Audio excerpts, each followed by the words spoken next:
Ofundisayo uVibhakshni Maharaj. Asithi ukubheka lo mbuzo esuphiwe kuthiwa sinendingiliza la enesikhamfarensi yabani ya 20 pi.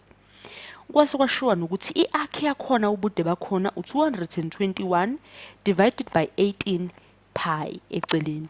Usuyabuza kuthiwa yini central angle yayo le arc ngendlela yama degrees. Uma kukuthi kuthanda ukuba ukuxaka kancane nje indaba yokukhuluma indaba zama arc indaba zokukhuluma ama central angle kumnandi kakhulu ngoba ungabuyela kwamanye ama video azophinda kuchazele ngaloko. Lana asike siphendule umbuzo. Sino 221 singawehlisa la sesibhala ngokomthetho ke manje sithiwa divided by 20 pi singathi equal to pi lapha nxa u-theta wakhona singathi singangena ngawo singathi u-theta basenzansi njengenjwayelo kuba 360 wakhona u-degrees.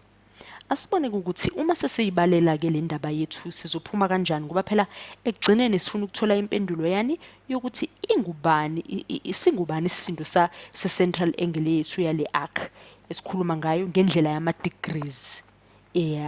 Singakhohlwa ngendlela yama degrees kushiwo njalo umbuzo wethu. Asehlise nje lokwesinako 360 lo sithi times 221 lo times pi wethu singehlisa sithi 18 times 20 nanke u20 wethu lo kade phezulu singakhohle nayo indaba yakho ukuthi ubuphethe upi.